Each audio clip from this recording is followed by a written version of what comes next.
என்னென்ன கேள்வி கேட்டார்? முதலாவது என்ன கேள்வி கேட்டார் பார்க்கலாமா? மத்தேயு சுவிசேஷத்தின் புத்தகம் 8வது அதிகாரத்தை நீங்க திருப்பலாம். மத்தேயு 8வது அதிகாரம் 26வது வசனத்தை நாம் படிக்கலாம். அதற்கு அவர், அற்ப விசுவாசிகளே ஏன் பயப்படுகிறீர்கள்? முதல் கேள்வி என்ன கேள்வி? அற்ப விசுவாசிகளே. யாரை பார்த்து கேட்ட கேள்வி இது? தம்மோடு இருந்தவர்களை பார்த்து கேட்ட கேள்வி. இப்ப நம்ம எல்லாம் அவர் கூட இருக்கிறோமா இல்ல அவரை விட்டு விலகி இருக்கிறோமா? நம்ம அவருடைய பிள்ளைங்க, அவரோடு தான் இருக்கணும். ஏன்னா அவர் ஏற்கனவே சொல்லிட்டாரு. என்ன சொன்னாரு? நான் உங்க கூட இருப்பேன். என்ன சொல்லிட்டாரு? நான் உங்க கூட இருப்பேன். அப்ப அவர் நம்ம கூட தான் இருக்காரு. நான் நேற்று அவங்கள பார்த்து கேட்ட கேள்வி இன்னைக்கு நம்மளை பார்த்து கேட்க மாட்டாரா? கேட்பாரு. சொல்லுங்க, கட்டாயம் கேட்பாரு. என்ன எப்படி கேட்பாரு? அற்ப விசுவாசிகளே ஏன் பயப்படுகிறீர்கள்? இது என்னங்க அற்ப விசுவாசிகள்? என்ன அற்ப விசுவாசிகளே சொல்லி மிரட்டுறன்னு ஒரு கேள்வி கேட்கிறாரு. அதுக்கான அர்த்தம் என்ன? அற்ப விசுவாசினா என்ன? அற்பமான விசுவாசிங்க இல்லையா? எல்லாரும் என்னை அற்பமா என்றாங்க, அதனால நான் அற்பமான விசுவாசி இல்லையா? அற்பமான விசுவாசினா கொஞ்சமான விசுவாசம் உள்ளவர்கள். சொல்லுங்க, கொஞ்சோண்டு இருக்கு. அந்த கொஞ்சோண்டு விசுவாசம் இருக்கிறதுனால தான் சர்ச்சை தேடி வந்திருக்கிறோம். சபைக்கு வந்தது எதனால தெரியுமா? கொஞ்சோண்டு விசுவாசம். கொஞ்சம் விசுவாசம் அதிகமா இருந்துச்சுன்னா உலகத்துல எவ்வளவு பெரிய பிரச்சனை வந்தாலும் சொல்லுவோம், ஒரு கை பார்த்துறேன் சொல்லுவோம். கரெக்டா? பிரச்சனைகள் போராட்டங்கள் நம்ம எதிர்கொள்றோம்னா விசுவாசத்துல கொஞ்சம் ஹை லெவல்ல இருக்கிறோம்னு அர்த்தம். அது முடியாம தானே இங்க ஆலயத்துக்கு வந்திருக்கிறோம். அவர் ஏதாவது எனக்காக ஏதாவது செய்வார்னு சொல்லி நம்பி வந்திருக்கிறேன். கரெக்ட் தான். ஆனா இந்த மாதிரி இருக்கிற ஜனங்களை பார்த்தா அந்த கேள்வி கேட்டாரு, அற்ப விசுவாசிகளை ஏன்? இந்த மாதிரி ஒரு கேட்டதுக்கான ரீசன் என்ன? என்ன காரணம்? நீங்க மேலுள்ள வசனங்கள் நீங்க படிச்சீங்கன்னா தெரியும். என்ன காரணம்? 23 அவர் படகில் ஏறின போது இயேசு படகுல ஏறாரு. அவருடைய சீசர்கள் எதுக்கு ஏறாரு? படகுல பிரயாணப்பட்டு போகும், இக்கரைக்கு போகும். ஒரே இடத்துல இருந்த வேலைக்காக. ஆமாம் சொல்லுங்க. ஒரே இடத்துல இருந்தா வேலைக்காக. நம்முடைய லைஃபை சர்வை பண்ணணும்னா நம்ம போய் தான் ஆகணும். கரெக்டா? நம்ம பிரயாணம் பண்ணி தான் ஆகணும். இயேசு பிரயாணம் செய்கிறார், படகு ஏறுகிறார். அப்புறம் அவருடைய சீசர்கள் அவருக்கு பின் சென்று ஏறினார்கள். அவர்களும் கூட போறாங்க. யார் கூட? இயேசுவோட. சொல்லுங்க, இயேசுவோட பயணித்தால் நமக்கு எந்த பிரச்சனையுமே இல்லை. இயேசு இல்லாமல் இந்த உலகத்தில் பயணம் செய்வோமானால் நிறைய பிரச்சனைகளை சந்திக்க வேண்டியது வரும். சிங்கம் போன்ற பிரச்சனைகள், கரடி போன்ற பிரச்சனைகள், ஆபத்துகள், நாசமோசங்கள் இதெல்லாம் வச்சு சந்திக்கக்கூடிய வாய்ப்புகள் வரும். ஆனா இயேசுவோடு பயணிக்கிறவங்க எதை கண்டு பயப்பட வேண்டியதே இல்லை. ஆனா இவங்க இயேசுவோடு தான் பிரயாணம் பண்றாங்க, படகுல ஏறுறாங்க. அவருக்கு பின் சென்று ஏறினார்கள். வாசிப்போம். அப்பொழுது படகு அலைகளினால் மூடப்படத்தக்கதாய் கடல்ல பெரும் காற்று உண்டாயிற்று. அவரோடு நித்திரையாயிருந்தார். சோ பிரச்சனை பெருசாயிட்டு இருக்கு, இயேசுவோடு நித்திரையாயிருக்கும். இதே சூழ்நிலை தான் நம்மளே. இயேசு அமைதியா இருக்கிறாரு, ஆனா பிரச்சனை மட்டும் செய்து நாலாம் பக்கமா சுத்தி அடிக்குது. சரியா? கரெக்டா? பிரச்சனை ஏதாவது இல்லாம ஏதாவது இருக்குல்ல? எனக்கு எந்த பிரச்சனையுமே இல்லை, நான் அப்படியே சும்மா ஜாலியா நல்லா சந்தோஷமா லைஃப் என்ஜாய் பண்றேன்னு சொல்றது மட்டும் யாராவது இருந்தீங்கன்னா வெளியே சொல்லுங்களேன். யாருமே கிடையாது. நாம சும்மா இருந்தா கூட பிரச்சனை என்ன செய்யுது? நம்மளை தேடி வருது. ஆமா இல்லையா? நாம அமைதியா இருந்தா கூட என்ன செய்யுது? பிரச்சனை தேடி வருது. வாசல் கதவை தட்டுது, பிரச்சனை தேடி வருது. அப்ப இந்த பிரச்சனையிலிருந்து நம்ம தப்பித்துக் கொள்ள வாய்ப்பே இல்லையா? வாய்ப்பே இல்லை. ஒரே வாய்ப்பு தான், இயேசுதான் அந்த வாய்ப்பு. ஆமென் சொல்லுங்க. ஆண்டவர் தான் அந்த வாய்ப்பு. சொல்லுங்க, ஆண்டவர் தான் அந்த. இப்ப இயேசு இருக்கிறாரு, பிரச்சனைகளும் இருக்கு. சொல்லுங்க, இயேசுவும் இருக்கிறாரு, ஆண்டவரும் இருக்கிறாரு, பிரச்சனைகளும் இருக்கு. ஆனா கூட இருந்தவங்க இயேசு கிறிஸ்து நம்மோடு இருக்கிறார் என்கிற அந்த கொஞ்சம் கூட அந்த ஒரு எதிர்பார்ப்பே இல்லாம பயந்தார்கள். அதனாலதான் கேட்காங்க, உங்களுக்கு விசுவாசம் கொஞ்சம் அதிகமா இருந்திருந்தா நீங்க என்ன பண்ணிருப்பீங்க? காற்றையும் கடலையும் கண்டு இறையாதே, அமைதலாயிரு, உங்களை படைத்தவர் என்னோடு இருக்கிறார். சொல்லுவாங்களா? சொல்ல மாட்டாங்க. உங்களையே உண்டாக்கினவர் எங்கதான் இருக்கிறாரு? இங்கதான் இருக்கிறாரு. எங்கதான் இருக்கிறாரு? அவர் எங்கேயோ கிடையாதுங்க. சொல்லுங்க, காற்றையும் கடலையும் யார் உண்டாக்கினது? அவர் தான். உங்களையும் என்னை உண்டாக்கினது யாரு? அவர் தான். இந்த உலகத்தில் இருக்கிற சர்வ சிருஷ்டியை உண்டாக்கினவர் அவர் தான். படைத்தவர் என்னோடு இருக்கும்போது இந்த பாடுகள் என்னை என்ன செய்யும்? ரைமிங் இருக்கா? பக்கத்துல கை பிடிச்சு சொல்லுங்க. படைத்தவர் என்னோடு இருக்கும்போது பாடுகள் என்னை என்ன செய்யும்? படைத்தவர் என்னோடு இருக்கும்போது போராட்டங்கள் என்னை என்ன செய்யும்? படைத்தவர் என்னோடு இருக்கும்போது சூறாவளி பேர்காட்சி என்னை என்ன செய்யும்? அல்லேலூயா. விசுவாசம் இருந்தா அது வரும். என் பிரச்சனையை என்னால என்ன ஒண்ணும் பண்ண முடியாது. என் சோதனையை என்னால என்ன எதுவும் செய்ய முடியாது. ஏன்னா என்னை படைத்தவர் என்னோடு. அல்லேலூயா. என்னை சுற்றிலும் இயேசு உண்டு, என் முன்னே செல்கின்றாரே. பாடலாமா? என்னை சுற்றிலும் இயேசு உண்டு, என் முன்னே செல்கின்றாரே. ஆராதனை ஆராதனை. சந்தோஷமாய் பாடுவோம். ஆராதனை ஆராதனை. என்னை சுற்றிலும் இயேசு உண்டு, என் முன்னே செல்கின்றாரே. என்னை சுற்றிலும் எல்லாரும் சேர்ந்து விசுவாச அறிக்கை பாடினா விசுவாச அறிக்கை செய்யுங்க.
என்னை படைத்தவர் இருக்கையில நான் இதை கண்டு பயப்பட போவதில்லை. அப்படி நான் பயப்படும் போதுதான் அவர் என்னை பார்த்து ஒரு கேள்வி கேட்பார். என்ன கேள்வி? அற்ப விசுவாசியே, ஏன் கேள்விக்கு நம்ம என்ன பதில் சொல்லுவோம்? கேள்வி நம்ம வந்தா பதில் வரணும் கூட. என்ன பதில் வச்சிருக்கிறோம்? நான் பயப்பட மாட்டேன், நான் பயப்பட மாட்டேன். சொல்ல முடியுமா? இயேசு என்னோடு இருப்பதனால், நீங்க என் கூட இருப்பதனால், காற்று வீசட்டும், கடல் பொங்கட்டும், காற்று வீசட்டும், வீசிட்டு போட்டுப்பா, பொங்கிட்டு போட்டுப்பா, படிச்சவர் நீங்க இருக்கும்போது நான் ஏன் பயப்படணும்? ராமன் சொல்லுங்க பார்க்கலாம். படிச்சவரே நீங்க இருக்கும்போது நான் எதுக்குப்பா பயப்படணும்?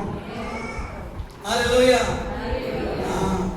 எனக்கு எல்லாத்தையும் சொல்லி கொடுத்தவரே என் பக்கத்துல இருக்கும்போது நான் எதுக்கு எக்ஸாம் எழுத பயப்படணும்? நான் எக்ஸாம் எழுதிட்டு எனக்கு சொல்லி கொடுப்பாரு. அப்படின்னு சொல்லுங்க. எல்லாத்தையும் சொல்லி கொடுப்பாரு அவரு. அல்லேலூயா. அதுக்காக பிள்ளைங்கெல்லாம் நீங்க ஒரு முடிவு எடுத்துறாதீங்க. நான் படிக்காம போய் எக்ஸாம் கால உட்காந்துக்குவேன், ஏசப்பா எனக்கு சொல்லி கொடுப்பாரு. அப்படியா? அவரே சில பேர் எடுக்குது, அவரே எழுதி கொடுத்துருவாரு. அவங்க எல்லாமே அவர் பண்ணிட்டு போறாரு. நமக்கு எதுக்கு? நாம எதுக்கு அப்படி இருக்கக்கூடாது. அப்படின்னு சொல்லுங்க. படைத்தவர் நம்மோடு இருக்கிறார். இந்த பாடுகள் நம்மை ஒன்றும் செய்யாது. இந்த அலைகளும் புயல்களும் காற்றும் நம்மை சேதப்படுத்தாது. அல்லேலூயா. என்ன சொல்ல? அவர் நம்மோடு இருக்கிறார். பயப்படாதே, அற்ப விசுவாசியே, நீ என்ன செய்யாத? பயப்படாதே. அதுக்கு என்ன செய்யணும்? விசுவாசத்தை பெருக்கிக் கொள். சொல்லுங்க, விசுவாசத்தை இந்த விசுவாச குறைவு தான் நமக்கு பயத்தை கொண்டு வரும். நமக்கு நம்பிக்கையே தான், கர்த்தர் மேல வச்சிருக்கிற நம்பிக்கை தான் நமக்கு பலன். சொல்லுங்க, கர்த்தர் மேல வச்சிருக்கிற நம்பிக்கை தான் நமக்கு பலன். அந்த நம்பிக்கை என்றைக்கு நமக்கு குறையுதோ அன்றைக்கே பயங்கள் வந்துடும், சந்தேகம் வந்துடும், கவலை வந்துடும், நடக்குமா நடக்காதா அப்படிங்கிற கேள்விகளை எழ ஆரம்பிச்சிடும். எப்போ அவர் மேல வச்சிருக்க நம்பிக்கை, கவனிக்கிறீங்களா, அவர் மேல வச்சிருக்க நம்பிக்கை குறையும் போது இதெல்லாமே வரும். ஏன் வரும்? ஈஸ்வர் போல வரும் எல்லாமே. அப்ப என்ன செய்யணும்? விசுவாசத்தை நான் பெருக்கிக் கொள்ள வேண்டும். விசுவாசத்தை பெருமா சில நபர்கள் நீங்க பார்த்தீங்கன்னாலே விசுவாசம் வந்துடும். கானானிய ஸ்திரியை பார்த்தீங்கன்னா விசுவாசம் வந்துடும். நீங்க கானானிய ஸ்திரி சம்பவத்தை படிச்சீங்கனாலே விசுவாசம் வந்துடும். தெரியுமா உங்களுக்கு? நீங்க அந்த சப்ஜெக்ட்லாம் படிக்கணும். விசுவாசத்துல யாரெல்லாம் எப்படிலாம் இருக்காங்க. 100க்கு அதிபதி சொல்றாரு, 100க்கு அதிபதி ஆண்டவரே, என்னுடைய வேலைக்காரன் வேலைவேகமா இருக்கான், சுகவீனமா இருக்கான், அவன் சுகமாகவும் இருக்கான். அப்ப ஏன் சொல்றாரு? நான் வந்து அவனை சுகமாக்குவேன். என்ன சொல்றாரு? நான் வந்து அவனை சுகமாக்குவேன். அதுக்கு 100க்கு அதிபதியுடைய ரிப்பீட் ஆன நீங்க என்ன செய்யாதீங்க, வராதீங்க. என்ன செய்யாதீங்க? நீங்க வராதீங்க. ஒரே ஒரு வார்த்தை சொன்னா போதும், என் வேலைக்காரன் சுத்தம். என்ன ஒரு விசுவாசம்! ஆமென் சொல்லுங்க. நாம் என்ன செய்வோம்? ஆண்டவரே, நீங்க வந்தே ஆகணும். எங்க வர்றீங்க? எவ்வளவு நேரம் ஆகும்? எத்தனை மணிக்கு வருவீங்க? சீக்கிரமாகப்பா. ஆனா அந்த அதிபதி சொன்ன வார்த்தை என்ன? நீங்க வருவதற்கு நான் தகுதியாக பார்க்கிறேன். நான் ஒருவனை போயிருந்தால் போகிறேன், ஒருவனை வாய்ந்தால் வருகிறேன். சகல அதிகாரம் எனக்கு இருக்கு. அதிகாரமெல்லாம் இருக்கு. நான் அவ்வளவு பெரிய ஆள் தான். ஆனா உமக்கு முன்னாடி அவ்வளவு பெரிய ஆள் கிடையாது. ஆமென் சொல்லுங்க. இந்த சமுதாயத்துல பெரிய ஆள் தான். ஆனா உங்களுக்கு முன்னாடி நான் ஜீரோ தான். ஒரு வார்த்தை சொல்லுங்க. இயேசு என்ன சொன்னாரு? உன் விசுவாசத்தின் படியே ஆகட்டும். சொன்ன அந்த வார்த்தை நிமித்தமாக வேலைக்காரன் சொன்னார். அப்ப இந்த மாதிரி சப்ஜெக்டை தேடி தேடி இந்த பாடங்களை படிச்சீங்கன்னா விசுவாசம் பெருகும். அந்த கானானிய ஸ்திரீ இயேசுகிட்ட வந்து என் மகளை அசுத்தாவை பிடிச்சு சண்டை சுகப்படுத்தணும்பா, பிள்ளைகளின் அப்பத்தை நாய்க்குட்டிகளுக்கு போடக்கூடாது, கண்டிக்கவே இல்லை. விளைந்து போறாரு. நம்ம விடவே இல்லை. விசுவாசம் விரண்டுது. நாம சொல்லுங்க, விசுவாசம் விரட்டி விரட்டி அவர் என்ன செய்யணும்? அவரிடத்து அற்புதத்தை வாங்காம நான் போக மாட்டேன். விடாமடியான விசுவாசம் வரும். அதை ஆண்டு கண்டு ஆச்சரியப்பட்டார். அங்க இருக்கிற எல்லாரை விட நம்மளுடைய விசுவாசத்தை ஓங்கி உயர்ந்திருந்தது. நாம சொல்லுங்க, இப்போ அங்க இருக்கிற எல்லாரை காட்டிலும் அந்த ஹீரோ யாருன்னா நம்ம தான். ஏன்னா விசுவாசம் நம்மால ஹீரோவை மாத்திருச்சு. விசுவாசம் இருந்தா காற்று என்ன, கடல் என்ன, புயல் என்ன, எதுவும் நம்மை சேதப்படுத்தாது. இயேசு கேட்ட முதல் கேள்வி என்னன்னா, நீங்கள் அற்ப விசுவாசில ஏன் பயப்படுறீங்க? என்ன வார்த்தை சொன்னார்? ஏன் பயப்பட்டீங்க சொல்லி அவர் எழுந்து காற்றையும் கடலையும் அதற்றினார். உடனே அது மிகவும் அமையவில்லை. இந்த அதிகாரத்தை நம்ம கிட்ட இருக்கு என்பதற்கு அடையாளமாக அந்த வார்த்தை சொல்றார். நீங்களே இதை செய்யலாம், ஆனா என்ன செய்ய வச்சுட்டீங்க, பரவாயில்ல, அது வரைக்கும் செஞ்சீங்களே. இது எதை குறிக்குதுன்னா, பிரச்சனைகள் பாடுகள் வரும்போது நம்ம மனிதர்களையும் தேடி போகாம, அல்லது நமக்கு நாமே புலம்பிக்கிட்டு அழுதுகிட்டு உட்கார்ந்து இருக்காம, நம்ம கூட இருக்கிறவரை கூப்பிடுங்க. சொல்லுங்க, நம்ம பக்கத்தில் இருக்கிறவரை கொஞ்சம் எழுப்பி விடுங்க. சொல்லுங்க, பக்கத்தில் இருக்கிறவரை அவரை அமர்ந்திருக்க, ஏசாயா ஒரு வசனம் இருக்கு, அவரை அமர்ந்திருக்க விடாதிருங்கள், அவர் பரத்திற்கு பதிலை கொடுக்கிற வரைக்கும் அவரை அமர்ந்திருக்க விடாதிருங்கள். என்னக்கும் கேளுங்க, கேளுங்கள் அப்பொழுது உங்களுக்கு, சொல்லுங்க, கேளுங்கள் அப்பொழுது உங்களுக்கு, கேளுங்க. பிரச்சனைகளை பார்த்து பேசுங்க, பிரச்சனைகளை பற்றி பேசாதீங்க, பிரச்சனைகளை பார்த்து பேசுங்க. ரெண்டுக்கு வித்தியாசம் தெரியுங்க. பிரச்சனைகளை பற்றி பேசினா, ஐயோ அந்த பிரச்சனை அவ்வளவு பெருசு, இந்த பிரச்சனை இவ்வளவு பெருசு, அது தெரியுமா உங்களுக்கு, அது பிரச்சனைகளை பற்றி பேசுவது. பிரச்சனைகளை பார்த்து பேசணும்னா, அட பிரச்சனையே நீ எம்மாத்திரம், நீ பெயர்ந்து கல்லூரி சமூகத்துக்குள்ளே விழுந்து போன்னு சொன்னா, அதான் பிரச்சனைகளை பார்த்து பேசணும். நீ எம்மாத்திரம், உன்னால என்ன செய்ய முடியும் அப்படின்னு பார்த்து பேசணும், பற்றி பேசக்கூடாது. ஆமென் சொல்லுங்க. அப்படி பேசுனீங்கன்னா நிச்சயமா அவர்கள் கீழ்ப்படியும். அந்த அதிகாரத்தினால அவருக்கு கேட்கிறாரு, நீ ஏன் சந்தேகப்பட்ட, ஏன் பயப்பட்ட, இந்த அதிகாரத்துல உனக்கு நான் தர்றேன். அதிகாரத்தை கொடுத்துதான் சீசர்லயே அழைக்கிறார். சீசர்ல தம்மோட ஊழியருக்கு அழைக்கும் போது சகல அதிகாரத்தையும் கொடுத்தாராம். சொல்லுங்க, சகல அதிகாரத்தையும் கொடுத்தார். அற்புதங்கள் செய்யும் அதிகாரம், பிசாசுகளை துரத்தும் அதிகாரம், நோய்களை குணமாக்கும் அதிகாரம், இயற்கை மேல் அதிகாரம் எல்லாத்தையும் கொடுத்தாரு. மறந்துட்டாங்க. கூட நமக்கு பிள்ளைகள் அங்கீகாரத்தை கொடுத்துட்டாரு, மறந்துட்டோம். கொடுத்தாரா இல்லையா? அங்கீகாரம் கொடுத்தாரா? நிறைய பேர் அமைதியா இருக்கிறது பார்த்தா அந்த மாதிரி எதுவும் கொடுத்த மாதிரி எனக்கு தெரியலையப்பா. கொடுத்தாரா இல்லையா? பின்னாடி என்ன அங்கீகாரம் கொடுத்தாரு?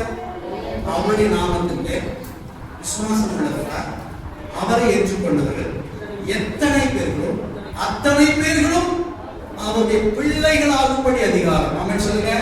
அவருடைய பிள்ளைகளாகும் அதிகாரம் என்றால் என்னை விசுவாசிக்கிறவர் நான் செய்கிறதை அவனும் செய்வான், இதை காட்டிலும் மேலான அதிகமானதை செய்வோம். இவ்வளவு அதிகாரத்தை வாங்கி வச்சுட்டா பயந்தாங்க. நாம கூட அப்படித்தானே, இவ்வளவு அதிகாரத்தை பிள்ளைகிறோம். ஆமா இல்லையா? ஏசப்பா பிசாசை பார்த்து பிசாசே போன போகுது, நாம பார்த்து போன போக மாட்டேங்குது. கரெக்டான பதில் சொல்லுங்க. பயம், விசுவாசம் இல்லை, அவர் நம்பல, அப்புறம் செய்யல, செய்ய முடியல. இன்னொன்னு என்ன, அவரோட பிள்ளைகளே மறந்துட்டோம். அவருடைய பிள்ளை என்பதையே அவர் சொன்னார்னா நடக்குது, அவர் பிள்ளை சொன்னா நடக்காதா? நடக்கும். சொல்லுங்க. இதுதான் நம்முடைய எதிர்பார்ப்பு. அவரை நம்ம அப்பாவாக எப்போதும் பார்க்கணும். சொல்லுங்க. அவர் நமக்கு தகப்பனாக இருக்கிறார். ஆவியை நம்ம மேல வச்சிருக்கிறார். எப்போ நம்ம விசுவாசத்தோடும், எப்போ அவர் ஆண்டவரை ஏற்றுக்கொண்டோமோ, எப்போ நம்ம தேவனுடைய ஜனம் என்ற அந்த அங்கீகாரத்துக்குள்ள வந்தோமோ, அப்போவே நமக்கு அவருடைய பிள்ளை என்கிற அந்த ஆவியை நம்ம மேல வச்சிட்டாரு. என்ன ஆவினா, அப்பா பிதாவே என்று கூப்பிடப்படுகிற புத்திர சுவிகாரத்தின் ஆவி நம்ம மேல இருக்கு. மறந்துடவே கூடாது. சொல்லுங்க. இது மறக்கிறதுனால அவர் திரும்ப திரும்ப நம்மகிட்ட பல விதமான கேள்விகளை கேட்டாரு. ஆத்ம விசுவாசியே இருக்கிறாரு. அப்புறம் இன்னும் என்னென்ன கேள்வி எல்லாத்தையும் கேட்கிறார். இந்த கேள்விகளுக்கெல்லாம் பதில் சொல்ல எப்போ நம்ம ஆயத்தமா இருக்கும்? நாம சொல்லுங்க பார்க்கலாம். கடலையும் அவர் அதச்சினார், உடனே அது மிகுந்த அமைதி உண்டாயிற்று. உங்க வாழ்க்கையும் என் வாழ்க்கையிலும் நாம் ஆண்டவரை நோக்கி கூப்பிட்டால் நமக்கு விரோதமாக எழுப்புகிற காற்றும் கடலும் அடங்கும். சொல்லுங்க. அடங்கும். அடங்குமா? அடங்காதுல்ல, அடங்கும். சொல்லுங்க. விசுவாசம் சொல்லுங்க. காற்றும் கடலும் கீழ்ப்படியும். காரணம், படைத்தவர் என்னோடு இருக்கிறார். ஹல்லேலூயா. படைத்தவர் என்னோடு உண்டு, எனக்கு வாழ்க்கையில பயமே இல்லை. இயேசு கேட்ட இரண்டாவது கேள்வியை பார்க்கலாமா? மத்தேயு 9வது அதிகாரம் 28வது வசனத்தை வாசிக்கலாம்.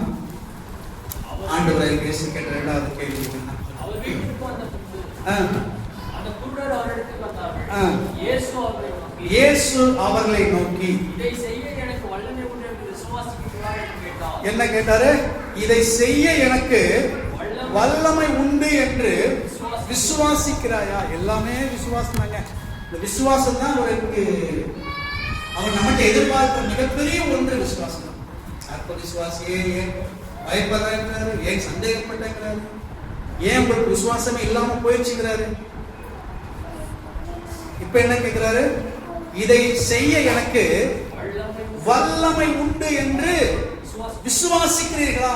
யார் பார்த்து கேள்வி கேட்டா? 2 குருடர்கள். சொல்லுங்க. 2 கண்ணு தெரியாத 2 குருடர்கள். 2 பேர் வராங்க, கண்ணு தெரியல.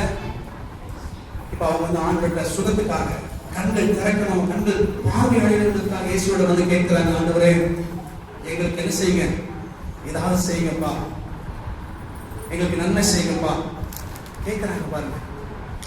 இயேசு விடப்பட்டு 27 இயேசு விடப்பட்டு போகையில் 2 குருடர் அவர் பின்னே சென்று, தாவீதின் குமாரனே எங்களுக்கு இறங்கும். இந்த 2 பேருக்கும் தாவீதின் குமாரனே என்று கூப்பிட சொல்லக்கூடிய அந்த ஒரு ஞானம் அவங்களுக்கு எப்படி வந்துச்சுன்னு தெரியல. இன்னைக்கு கொஞ்சம் டீப்பா சொல்ல உங்களுக்கு புரியும் நினைக்கிறேன்.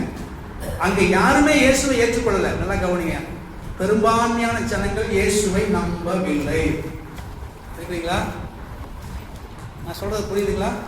இயேசு ஊழியம் செய்த நாட்களில் பெரும்பான்மையான ஜனங்கள் இயேசுவை நம்பல. பெரும்பான்மையான ஜனங்கள் இயேசுவை நம்பல, இயேசுவை ஏற்றுக்கொள்ளவே இல்லை. அவர் ஏதோ ஒரு சாமியாருங்க, அவர் ஏதோ ஒரு துறவி இருக்காரு அப்படின்னு நினைச்சுட்டாங்க. இயேசுவை நம்பல. இன்னைக்கு எத்தனை பேர் இயேசுவை நம்பாம இருக்காங்க உலகத்துல? போதும். ஆனா நாம் இயேசுவை நம்புறோமா? ஆமென் சொன்னாங்க. அல்லேலூயா. என் நம்பிக்கைக்குரியவரே அவர்தான். ஆமென். அதனால இவங்க தாவீதின் குமாரன் சொல்லும் போதே இவங்களுக்கு ஒரு தெளிவு வந்துருச்சு. என்ன தெளிவுனா, இவர்தான் இந்த உலகத்தில் பாவங்களை சுமந்து தீர்க்க வந்த தேவாட்டுக்குட்டி என்பதை கண்டுபிடிச்சிட்டாங்க. அல்லேலூயா. தாவீதின் குமாரனா இவரை பற்றி சொல்லிய தீர்க்க தரிசனங்களை அவர்கள் நம்பினாங்க. நம்பிக்கையோடு கேட்கிறாங்க. யாருமே கூப்பிடாத ஒரு வார்த்தையை அவங்க பயன்படுத்துறாங்க. தாவீதின் குமாரனை எங்களுக்கு இறங்கும் என்று கூப்பிட்டார்கள். அவர் வீட்டிற்கு வந்த பின்பு அந்த குருடர் அவரிடத்தில் வந்தார்கள். வந்த அவர்களை பார்த்து இயேசு கேட்ட கேள்வி என்ன? எதை செய்ய உங்களுக்கு அற்புதமான பார்வையை கொடுக்க என்னால் முடியும் என்று நீங்கள் விசுவாசிக்கிறீர்களா? உங்களுடைய கண்களை என்னால் திறக்க முடியும் சொல்லி நீங்க நம்புறீங்களா? இந்த கேள்விதான் நீங்க நம்மளை பார்த்து கேட்கிறேன். உன் பிரச்சனையை என்னால் மாற்ற முடியும் அப்படின்னு நம்புறியா? எவ்வளவு பெரிய பிரச்சனைப்பா. என்ன சொன்ன, பிரச்சனையை பார்த்து பேசணும், பிரச்சனையை பற்றி பேசக்கூடாதுன்னு சொல்லுங்க. இவ்வளவு பிரச்சனைகள் வரும்போது, பாடுகள் வரும்போது, இந்த பிரச்சனைகளை, போராட்டங்களை, இது எல்லாவற்றையும் மாற்ற முடியும் என்று நீ நம்புகிறாயா? நம்பிக்கையே உமக்கு ஸ்தோத்திரம், என் புகலிடமே உமக்கு ஸ்தோத்திரம். உம்மைத்தான் நான் நம்பி இருக்கிறேன், அற்புதங்கள் எனக்கு செய்யுங்கப்பா. உம்மைத்தான் நான் நம்பி இருக்கிறேன், அற்புதங்கள் எனக்கு செய்யுங்கப்பா. என் நம்பிக்கையே உமக்கு ஸ்தோத்திரம், என் புகலிடமே உமக்கு ஸ்தோத்திரம். என் நம்பிக்கையே உமக்கு ஸ்தோத்திரம், என் புகலிடமே உமக்கு ஸ்தோத்திரம்.